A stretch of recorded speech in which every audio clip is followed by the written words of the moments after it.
she lived in Vancouver, and she had divorced a number of years before that, and she found herself going on a blind date, which she never imagined she'd ever do. And she was at home, and she found herself, getting into a dress and putting makeup on, even though she hadn't worn makeup for probably the previous, 8 or 9 months. And going to this restaurant and then meeting this guy. And I don't know how they figured this out. I mean, I'm in admiration of this in some respects. They found out within the first 10 minutes, and they named it between each other. Hey, listen, there's no chemistry. There's nothing else going on here. And that's fine, but let's just enjoy the rest of the dinner. And it wasn't until they named that did they get into who they are as individuals.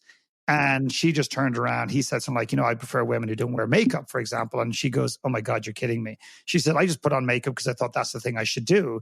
And I hate wearing makeup, and I haven't worn makeup for 8 or 9 months or whatever it was, and don't want to wear it for the next 8 or 9 months. And it was almost they had dressed up, got into their armor to go and do battle, or to go and impress. And it turns out that neither of them, they were both posturing. Yeah. And I think we are so consumed, is the word I would use, consumed by what people think.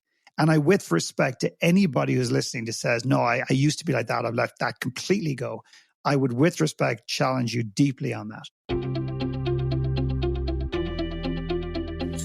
I'm Srini Rao, and this is the Unmistakable Creative Podcast, where you get a window into the stories and insights of the most innovative and creative minds who've started movements, built thriving businesses, written best-selling books, and created insanely interesting art.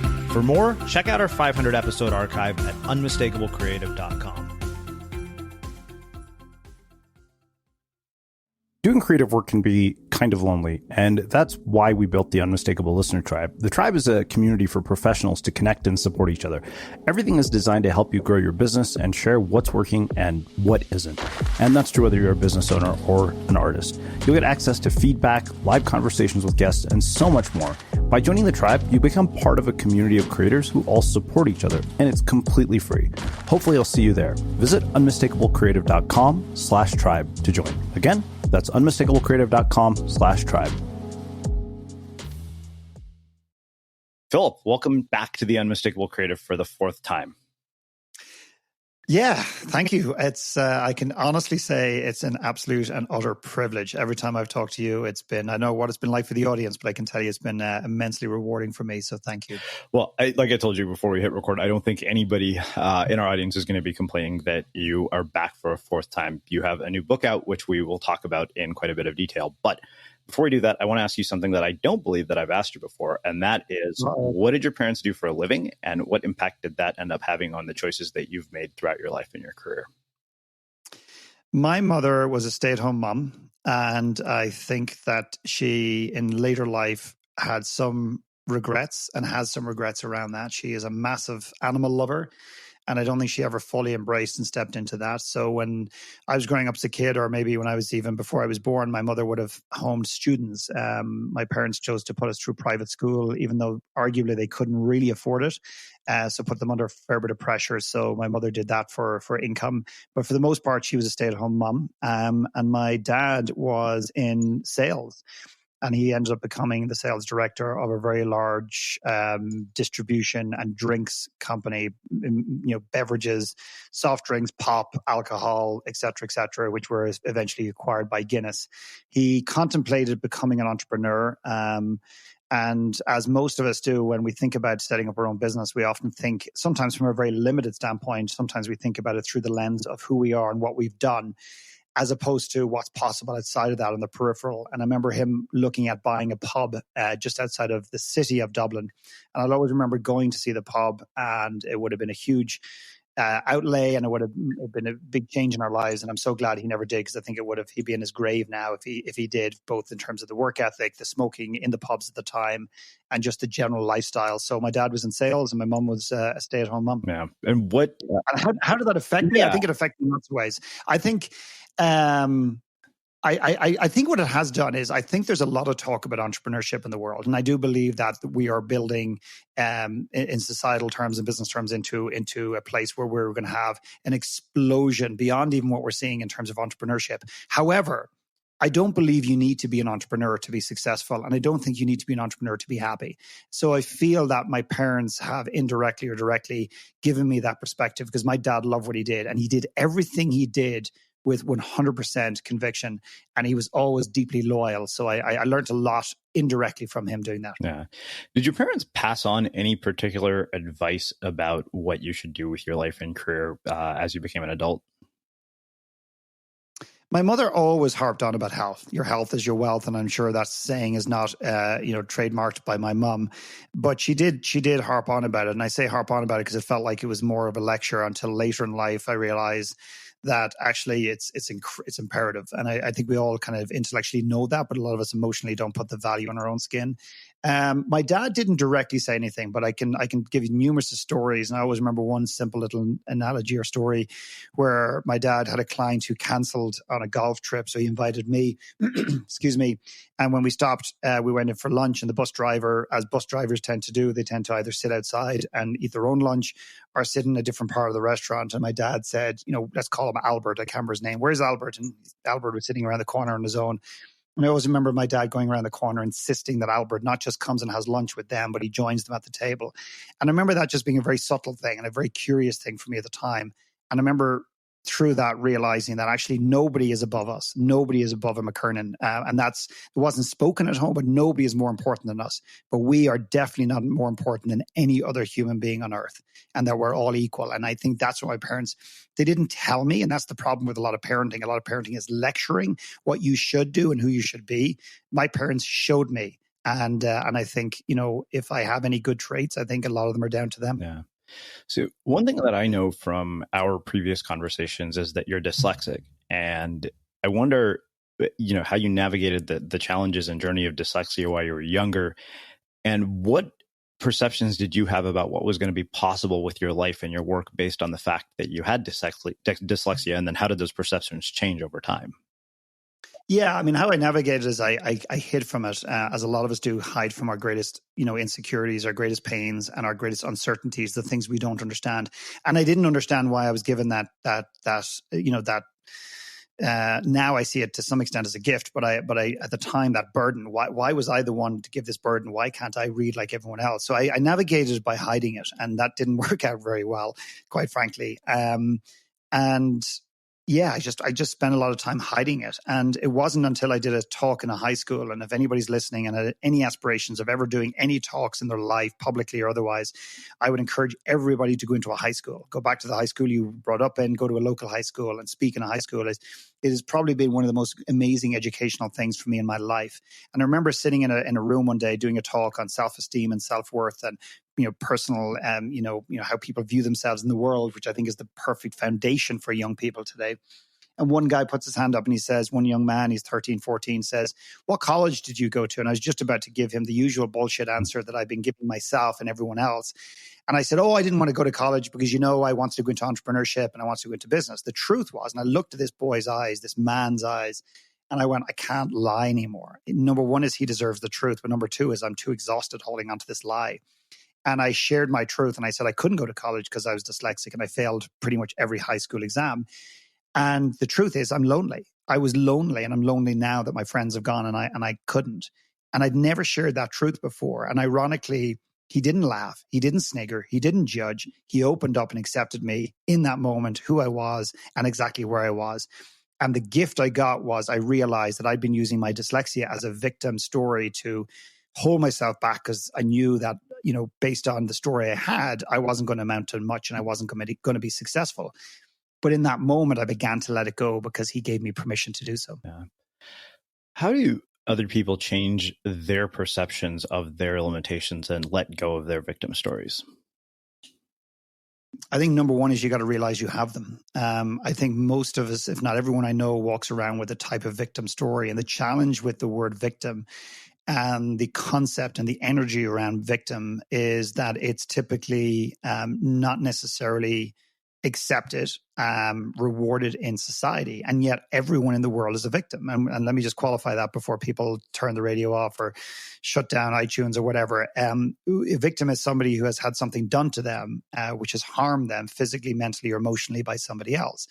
And that is a victim. And therefore, I don't know anybody that hasn't been hurt by somebody else or indeed by themselves. So therefore, arguably, we're all victims. We're all victim to some element of our story, some element of our narrative, some element of our truth. And it's the people, the ones that are ostracized are the people who walk around saying, poor me. And we think about that as being a victim. The biggest and most worrying part of the group, if you like, is the ones that go around and say, no, I'm not a victim at all. I never use my story, my victim story, to hold me back.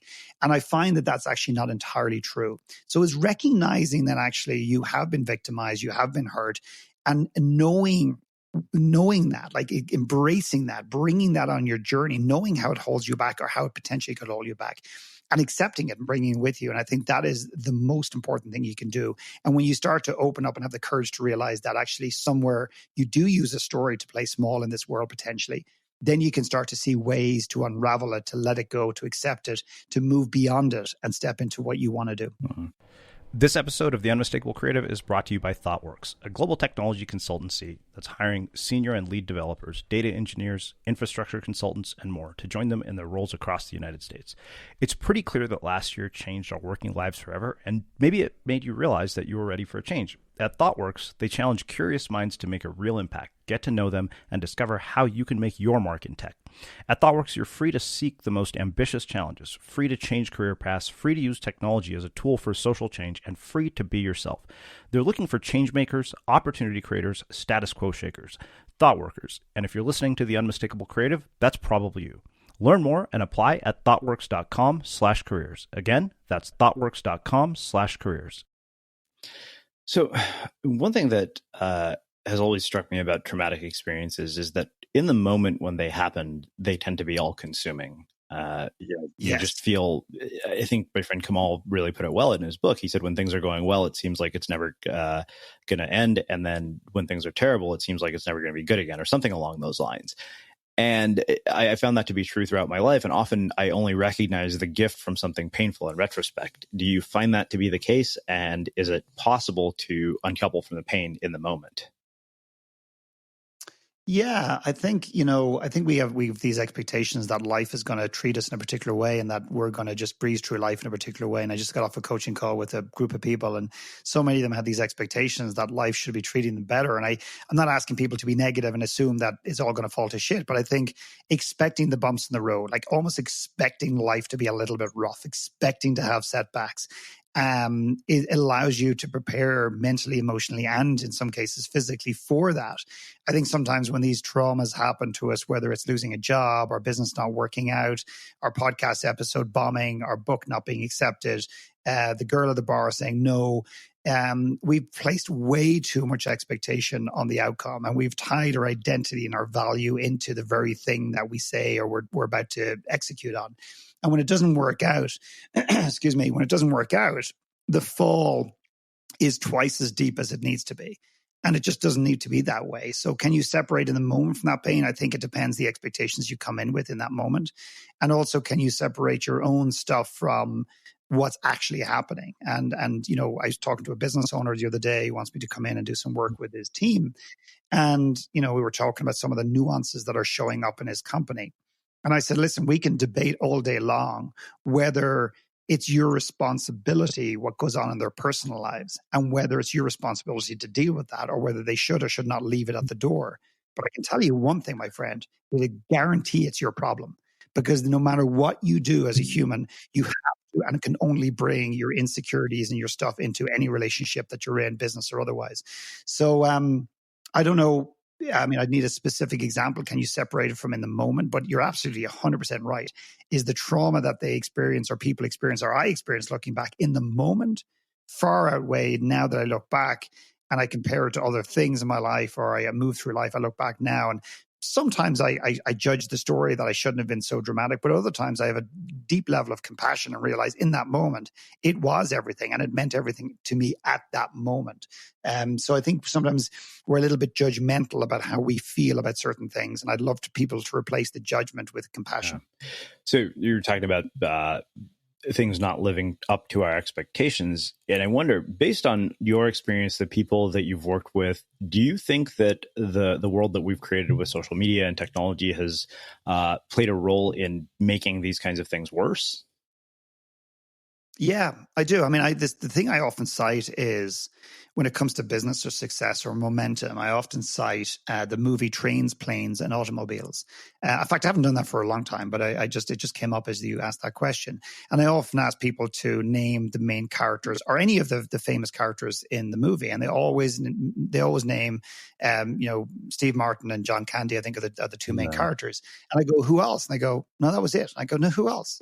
There was lots of like other smaller parts, but who else did you recognize or remember back if you think about it? And what no one comes up with is Kevin Bacon, and Kevin Bacon is in the first 30 seconds of the film. I think Steve Martin comes out of the building, looks across the road, gets eye contact with a young up and coming Kevin Bacon, and they run for a cab, and that's the end of Kevin Bacon in the movie. But what people do is they look at Kevin Bacon when he has made his, Footloose, or, he finally turns up on Oprah, or they look at an article about his home and his car, and they look at that. They look at the outcome, and that's the benchmark in which they go for, and that's what they almost expect the outcome to be if they go into acting or whatever. I'm not saying they shouldn't have dreams and aspirations of becoming better than they are, but I think it warps us. We look at Mel Gibson and we think about, the Bravehearts, and forget about what happened later in his life to some extent. But we forget about the shitty plays, the shitty parts, the pieces where in the background of movies, he's serving a drink or washing the floor, and he's just a background person. The grafting and the work that these men and women in acting and other businesses had to do in order to get a break, to be even allowed to put their name in the hat for a Braveheart. And I think it distorts what's possible. And when we get kickbacks, I don't think we're going to a deep enough well to drive ourselves and pick ourselves out of it. And I think that's one. The other thing is, I think sometimes we don't have enough of an emotional, meaningful connection to what we're doing, the work that we're doing in this earth. So when we get a setback, we don't have that well of a deeper place because it's beyond us. It's outside of us. It's spiritual as opposed to just intellectual, to dig into, to bounce back and fight back and go for the thing that you want.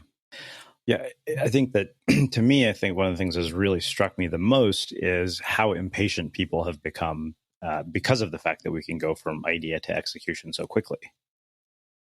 So yeah, I literally got off a phone call within the last hour and a half or so, and there's a beautiful soul, a beautiful lady from just outside of London. And I said, how you doing? She says, I'm struggling a bit. I had a bit of a setback. And one of my dreams and goals and aspirations was to begin to coach people.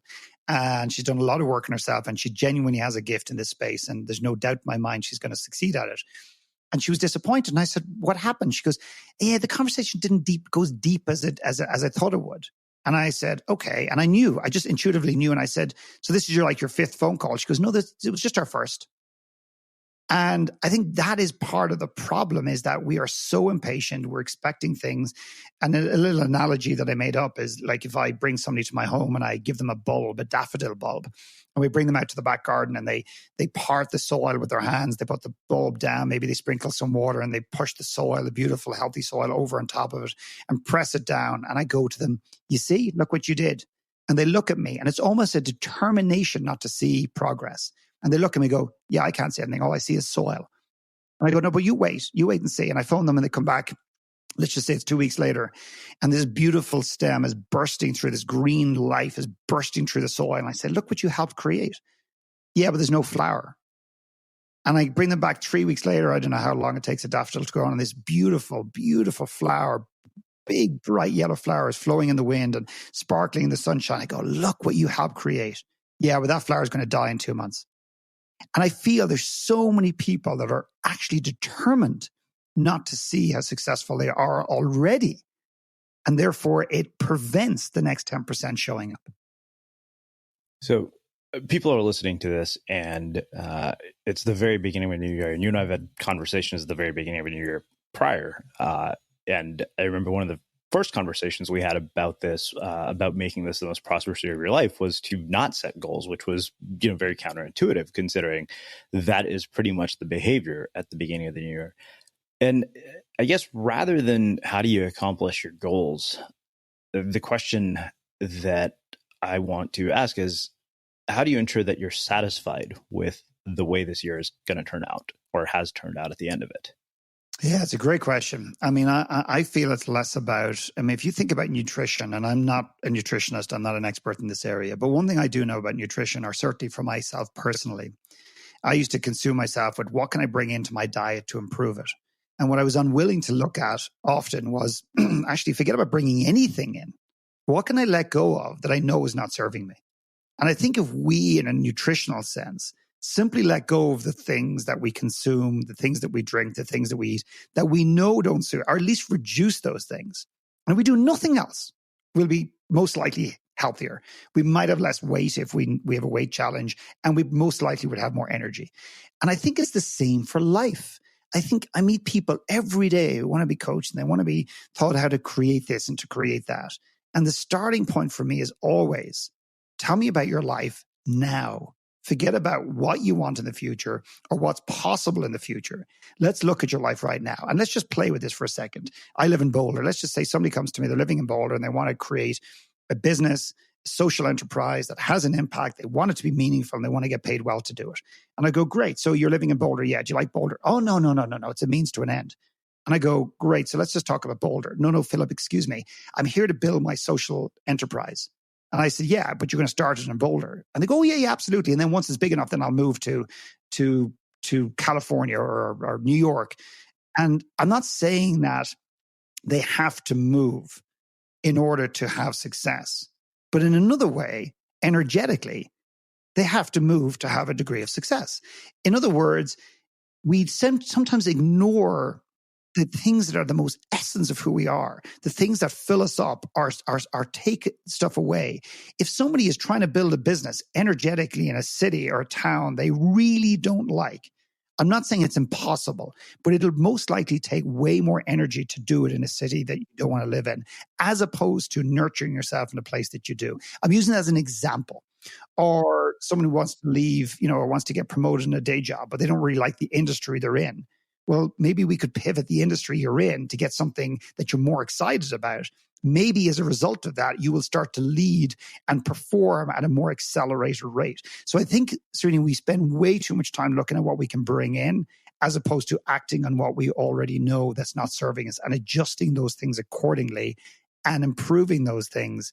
And what ends up happening is they give us permission. And then suddenly we start to see opportunities present themselves that ordinarily we were blind to, or we couldn't see.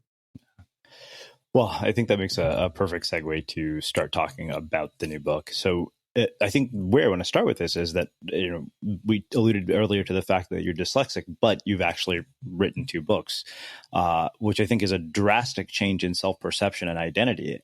What enabled that? Like, where and what caused you to think, okay, you know what, I may be dyslexic, but I have something that's important enough to say that I want to write a book about it?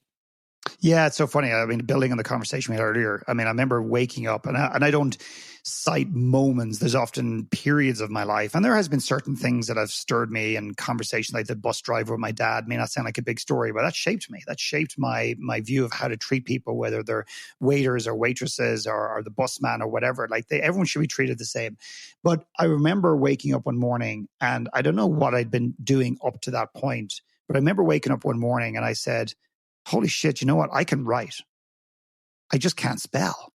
But up to that point, I've been saying, oh, I can't write and I can't spell and I can't do grammar. I can write so well. And people might say, God, that's arrogant. It's not arrogant. I actually believe I'm a very good writer. I just can't spell. And I can't control the spelling piece unless I go off and spend 10 years trying to spell, which I have no interest in doing and I don't need to in the world today. But I woke up one morning and I told myself that one line, I can write, I just can't spell. And the freedom that came with that began, I did. People then think, you jump out of bed and you start writing your first 25 chapters of the manuscript. It's not about that. It's just that was the spark that gave me a degree of belief. Now, having said that, writing a book on my own is a very challenging, painful process in some regards, because I find it very hard to tell story when I'm trying to capture it in writing. I find it very difficult to do both. You, on the other hand, because I know I've read some of your stuff and I've listened to the audios, and I think you're an incredible writer, and I think you can bridge both places. So I've had to get support. I've had to get people to interview me and sit down and spend hours with me on the latest book, a gentleman called Tucker Max, who I think gets an unfair rap in the world. It's a lot of judgment, and maybe rightly so for the books he's written, but I know who he is and who he wants to be, and I've gotten to know him, and he spent obscene amounts of time over and above the call of duty to help this concept come to life because he believes in it so much. So he has been an integral part, but what he did was he interviewed me extensively, took my voice, took my stories, took the stories of the beautiful men and women who've done their one last talks and put it into the book and made sure that it was done in a way that supported who we are and what we believe. Yeah. Well, let's get into the ideas in the book itself. I think there's certain passages that I highlighted and underlined. And one of the very first things that caught my attention is when you said you can go beyond your story itself. You can dig into your truth and you can share it to help others right now today. So 2 things. How does somebody dig into their truth and what prevents them from doing it? Yeah, I mean, our story and our truth can be different things. And our truth is contained within our story. But when we tell our stories or we contemplate our stories, we tend to look at the highlight reel. We tend to avoid the chapters, if we can use the context of a book. We tend to avoid the chapters in our life that had pain or we were disconnected or we feel we didn't show up. And often, therefore, we ignore those. We don't share those with the world.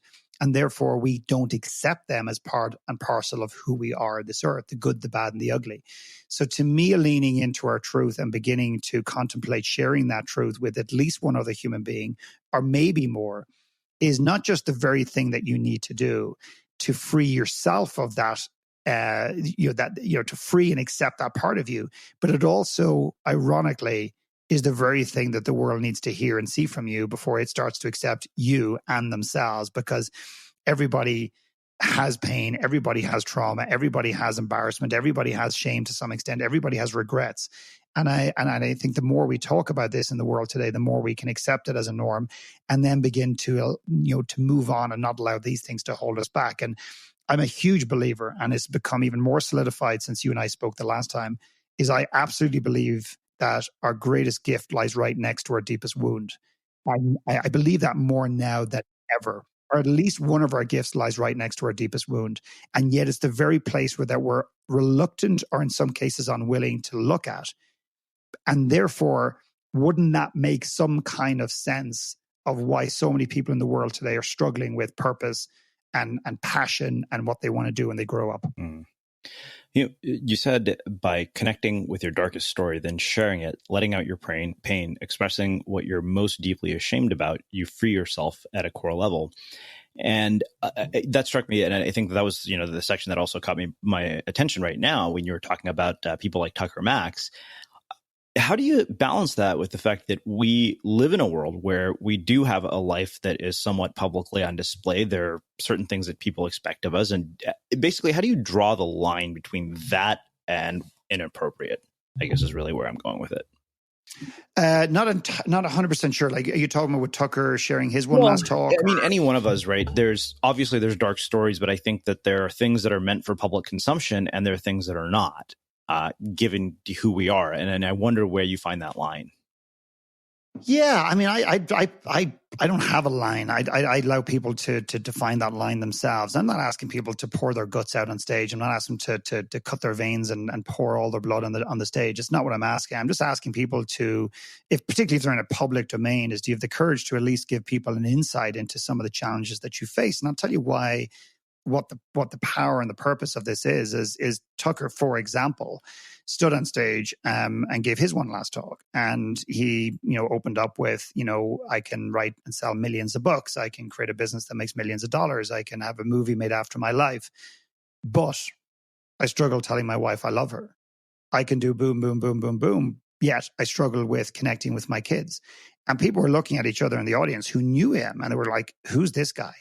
And, Tucker didn't fall on his knees and collapse and fall in and melt into nothing. He basically stood there in his power, in his truth, and basically said, yeah, I can be successful or famous or whatever, depending on your perspective as you look at him. But also I've got my human challenges. And what it did in the audience was it humanized him, number one. it allowed people to see that actually he is challenged as well. And that allows me to feel less insecure and less judgmental towards my own challenges. So I don't know where the line is, quite frankly. I really don't. The line is dependent on the individual themselves. And I do believe that we all want to make an impact. But one of the challenges and the Achilles heel when it comes to impact is we all want to make an impact in the world, but we want to look good doing it. So where is the hesitation coming from somebody who's unwilling to share part of their personal truth?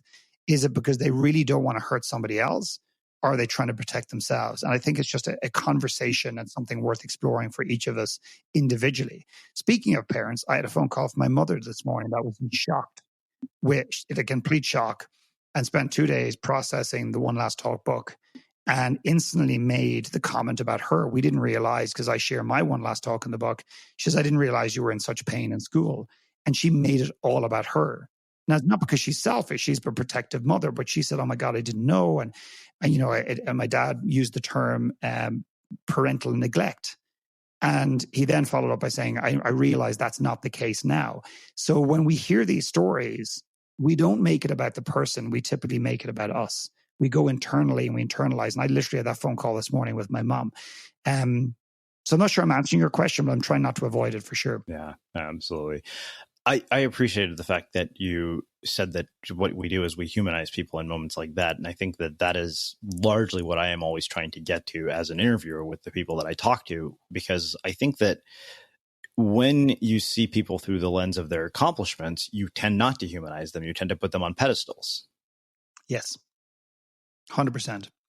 And I think particularly entrepreneurs, and I talked to a gentleman called Yannick about this, Yannick Silver, and Yannick said to me one day, and we agreed on this 100%, is entrepreneurs have the worst goddamn heroes in so many cases. They pick people who have had and achieved wonderful things, but in many cases have horrendous personal lives and have left huge destruction in their wake as it relates to personally.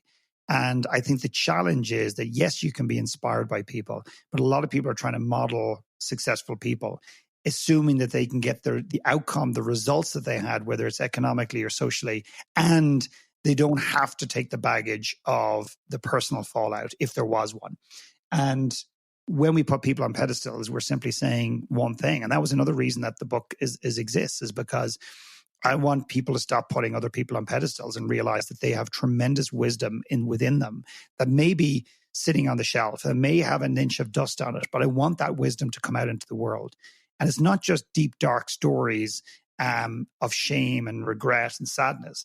I want to create an environment where some stories come out that may have some of that, but I also want stories to come out that are beautiful, because I believe the greatest gurus in the world are the people in the audience, not necessarily the people on stage. I love that.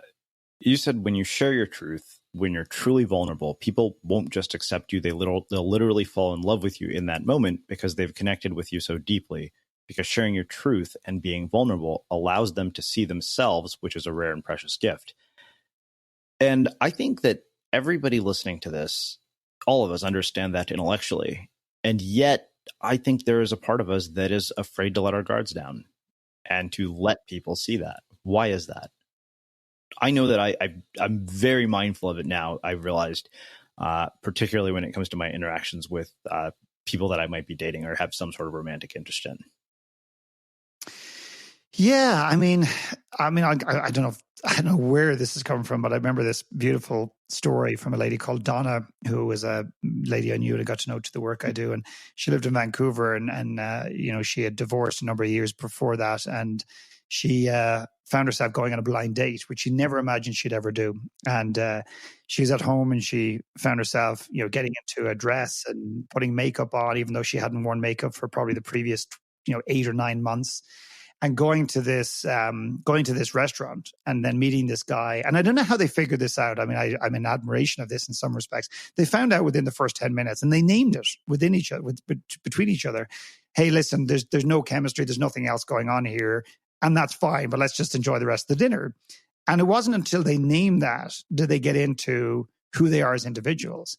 And she just turned around. He said something like, I prefer women who don't wear makeup, for example. And she goes, oh my God, you're kidding me. She said, I just put on makeup because I thought that's the thing I should do. And I hate wearing makeup, and I haven't worn makeup for 8 or 9 months or whatever it was, and don't want to wear it for the next 8 or 9 months. And it was almost they had dressed up, got into their armor to go and do battle, or to go and impress. And it turns out that neither of them, they were both posturing. Yeah. And I think we are so consumed, is the word I would use, consumed by what people think. And I, with respect to anybody who's listening, to says, no, I used to be like that, I've let that completely go, I would, with respect, challenge you deeply on that. Is I think we can let it go more and more and more. However, I think the big thing is that we are consumed by people that we don't even know. Mm-hmm.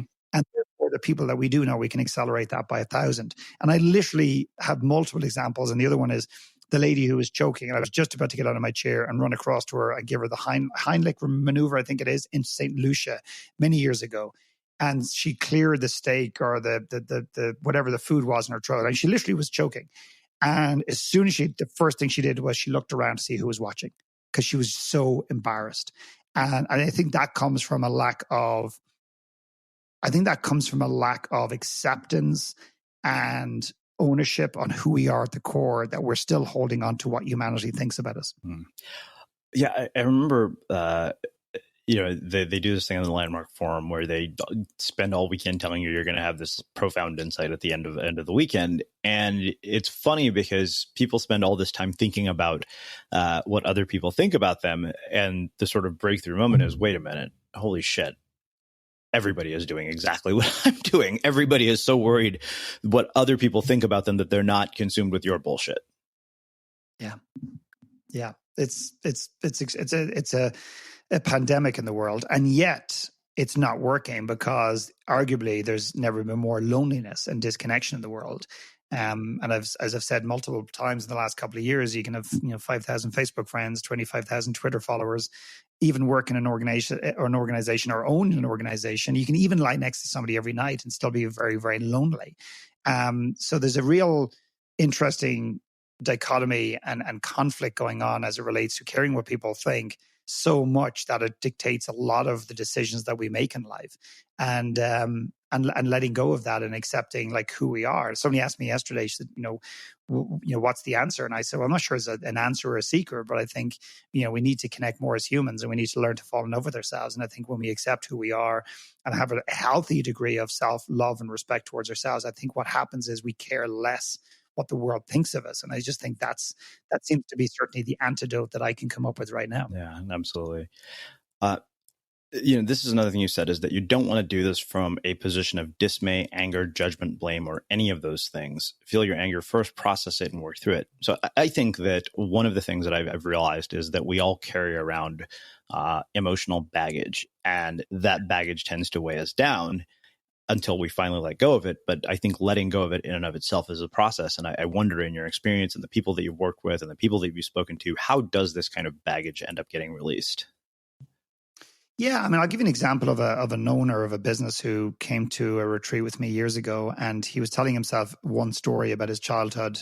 In this particular experience, we go into the past. We don't always do that, but in this particular experience, we do, because I do believe the past is playing a huge role in our present and in our future, whether we know it or not. And the story he was telling himself at that point was he had a very independent childhood, and he had a lot of freedom and everything else. But the reality is that wasn't the truth. And I think that's the challenge is the story we're telling ourselves actually the truth, or is it what we're holding on to because we're afraid that if it's not the truth, then something else is. And what he realized was that he wasn't independent. He wasn't given all this space. He was actually just extremely lonely. And that actually he had a lot of resentment towards his parents for isolating him and putting him in that situation. And he'd never ever drawn that conclusion. Now, if you just hit pause right now or put a period behind the end of that statement, you might go, great. So this guy came all the way to Ireland to find out that he's angry with his mum and dad. Brilliant, Philip. Great job. Well done. If that's the extent of your work, I think I'll give it a miss. Thank you very much. However, he was able to piece it even further. He was going, now I realize why I tell myself I have an open door policy as a leader, but really I am actually a passive aggressive person. So people only tell me to the extent in which they believe that I'll accept it or won't get angry. The other thing is that I have this wall up emotionally, and I don't connect with my children as much as I would like to. And now he knew why. So by going into our past and understanding some of these things and understanding the traumas we've had, understanding the pain that we have, understanding the anger that we have towards ourselves and other people, it gives us an opportunity to lean in and address it and then eventually have conversations. I don't think we can let it all go. I think we can take some of it with us through the lens of acceptance, and we can allow some of it to disappear. And that combination of two means that you're moving forward freer, clearer, with a clearer mind, a clearer heart, a clearer soul, that you can allow people to connect with you in the way that they want to without, holding onto a lot of this resentment and anger that has been creating a fogginess between you. Yeah, I think you mentioned we're talking about resentment, anger, rage and disappointment and all of this. And often these things are directed at other people. And one thing that really struck me that you wrote in the book was that when you can separate the person from the behavior, it allows you to express anger as it relates to the behavior, but not the essence of the person, which I just thought that was really a beautiful way of looking at it and looking at the people who have hurt us and all that. But how do you go about doing that? Because I think often it's very easy to couple the behavior with the person. Yeah, I mean, let's just use parents, and the poor parents get a hard old. Poor parents get a hard old rap, and the best parenting advice that I've ever given anybody, and this is my truth, is no matter what you're going to do, you're going to screw your kids up.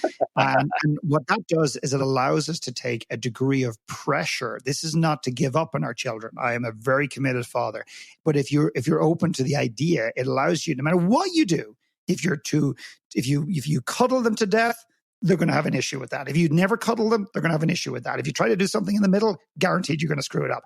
So to take a bit of pressure off of perfection, however, never to give up on them. And one of the things that inevitably people discover if they're willing to do the inner work is that they're angry at one or both of their parents for doing something, for saying something or not saying something. Often it's what they didn't say causes the stuff. Or they're very angry at their father because he beat them, or their father because he was a workaholic, or their father because he was absent, or his father because he was aggressive, his father because he pushed and tried to live vicariously through the child. But when they take a step back and they look at the relationship with their mother, they realize that actually the mother was a bystander and she allowed it to happen. And often they have resentment there. So where do we go with all this? Why is all this incredibly and massively important in our lives? Is that and then we feel disloyal. I don't want to be angry at my mother. She did the best she could. I'm not asking you to be angry at your mother. But what I'm suggesting is you're angry with her already. What I'm trying to do is get rid of that shit. So bear with me and work with me on this. And when you can separate the behavior from the person, it means you can love the person, but you don't have to like their behavior. And that was a game changer for me when I started to really understand that and embrace that. Then what you can do is you can work on the behavior. It may require you to have a conversation with your mother about it. You can let it go. You can mend it. You can heal it. What happens is this. Number one is the relationship with your mother will deepen, guaranteed if you do the work the right way. So you in actual fact will deepen a relationship, even though you may not even think it's possible to get deeper. And then number two is energetically, you'll find yourself lighter, more focused. You'll find yourself more creative. And what will happen is what you've done off the ice by patching up and creating closure and connection allows you to be on the ice in a business or an impact space or whatever it happens to be in a much cleaner, clearer, concise, focused, energized way. It's unbelievable how people come to me to improve their business or to get clear on what they want to do when they grow up or to find their purpose. And often it's X does not mark the spot. It's often Y, and X is a byproduct of that. Wow.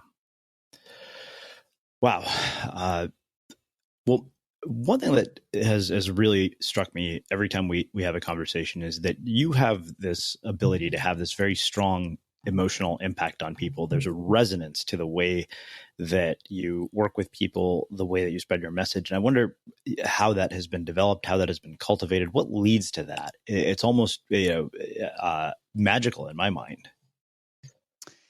So this is where I fall apart. This is where I don't know what to say. I don't have an answer to that. And one of the things, and I'm not sure if this is relevant to this conversation today, but one of the things that Tucker said to me was, he said, I've watched you, and this is his words, not mine.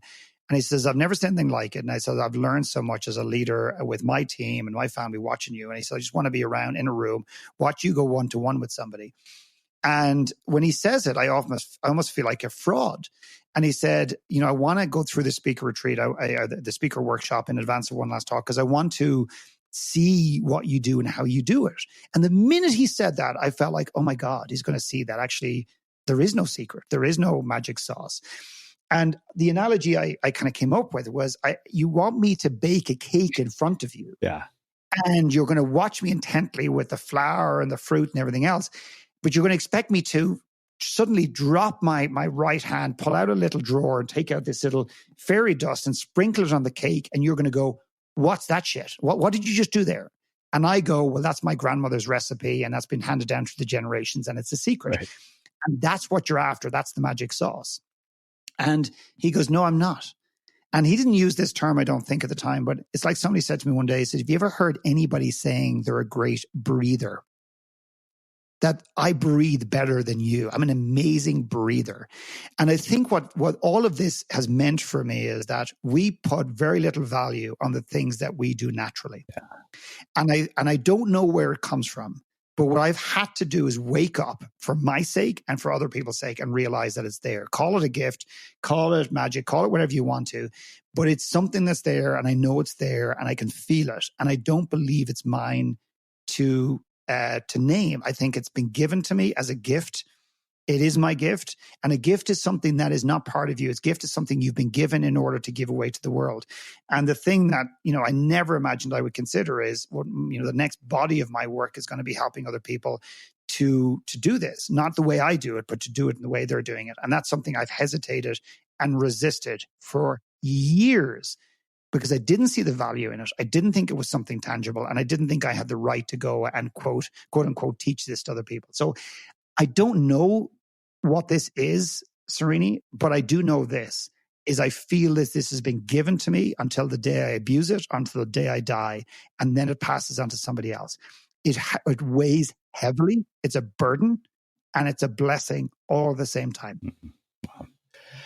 So, one, I appreciate the fact that it would be taken from you should you choose to abuse it, the fact that you said that, because I think that if you look at sort of our culture over the last year, maybe even two in particular, more and more what we've seen is people who have these gifts abusing them in really awful ways. And I just wonder, what do you think about all that?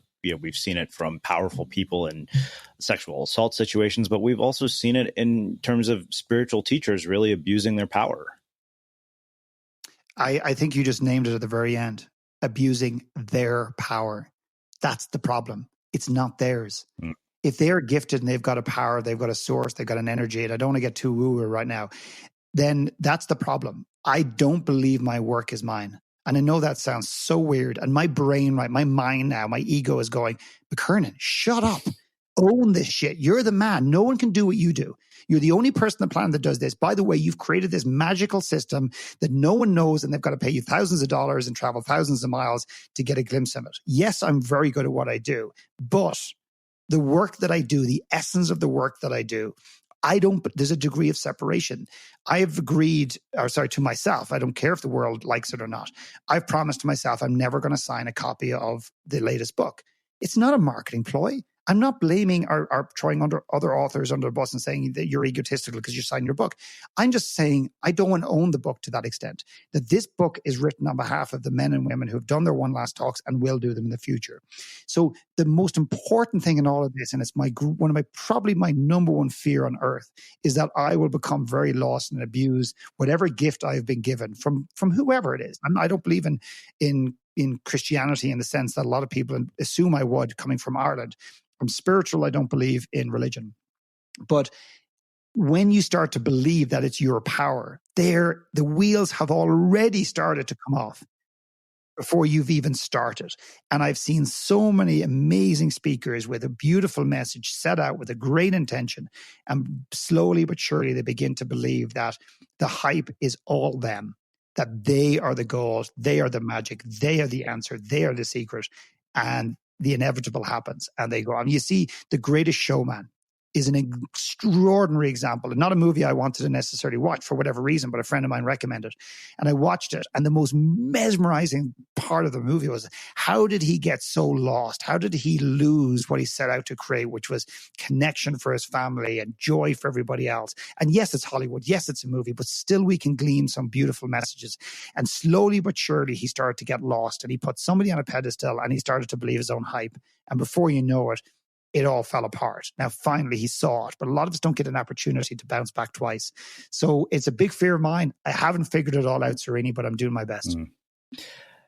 This gift, do you think every one of us is given a gift of some sort? Yes. I just cannot not believe that we all have it. I cannot not believe, and I just it's a defiant belief that I have, and it's not because I want it to be true because it fuels business, or I want it to be true for any other reason. I absolutely believe in my heart we've all been given a gift of sorts. And our job is to find out to the best of our extent what that is, to at least experiment with it. And only one way I can describe, and the best way I can describe, is that the amount of people I've asked to speak at One Last Talk who said to me, oh, me? No. Oh, no, Philip, I don't have a story worth telling. And I go, well, with respect, I disagree.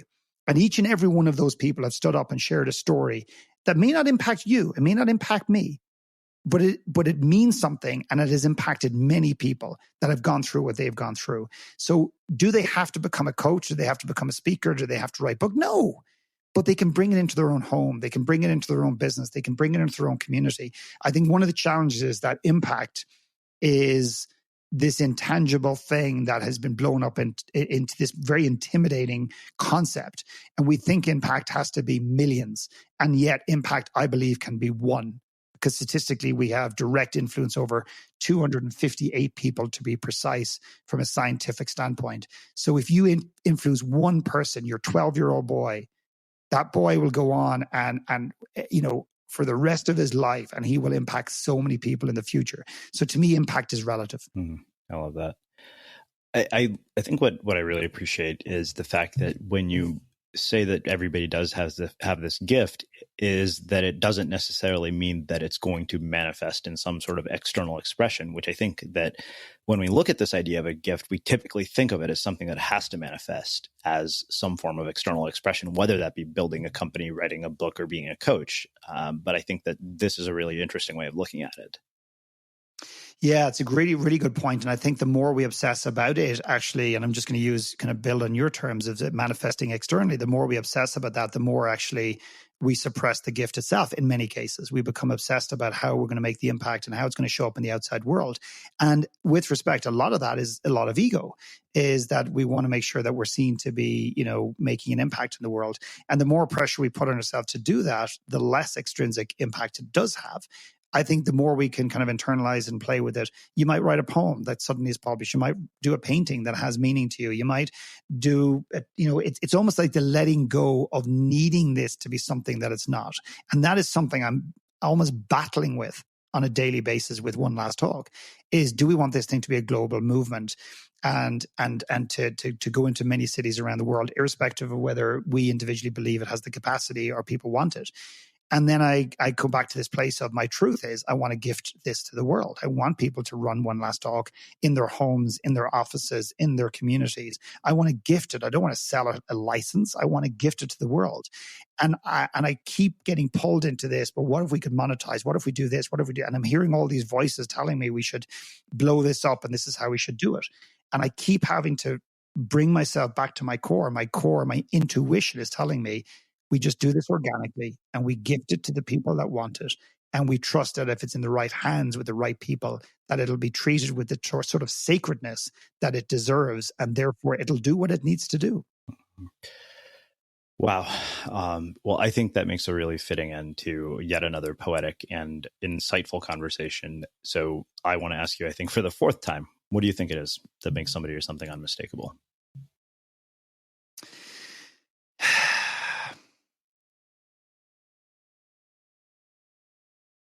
I would have to say their truth. I think the truth, the more that I think I've grown up a lot since even you and I have talked. I think that there is nothing that defines somebody greater than their truth. And the sadness is that sometimes one's truth is the very thing that we don't want ourselves, our humanity to see. And if we choose to hold onto that for the rest of our lives, then people can't fully see us. And therefore they can't fully accept us. And therefore they can't fully love us. And then we wonder why we're lonely. So to me, what makes us that is allowing people, ourselves, number one, and other people to see all of us, warts and all. And that makes us absolutely unmistakable. Amazing. Well, I can't thank you enough for coming back to the show for a fourth time. Where can people find out more about the new book and everything else that you're up to? Yeah, the One Last Talk book is on Amazon. They can go to onelasttalk.com and follow the movement. And that's the best place. And philipmckernan.com is my own personal website. And thank you so much for continuing to believe in us and what we do and how you do it. And I just love your writings, your energy and what you do. And I'm just, it's a pleasure and an honor to be a part of it. Awesome. Thank you so much. And for everybody listening, we will wrap the show with that.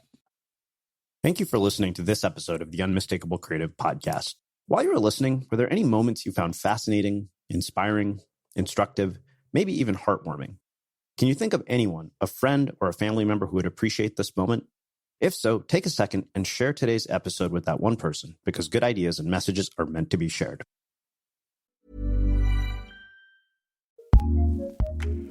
Acast powers the world's best podcasts. Here's a show that we recommend. Hey, this is Cenk Uygur, host of The Young Turks, part of TYT's podcast network.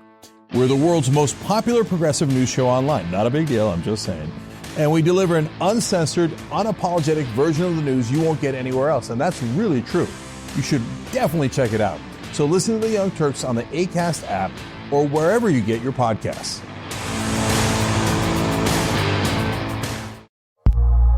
Acast recommends.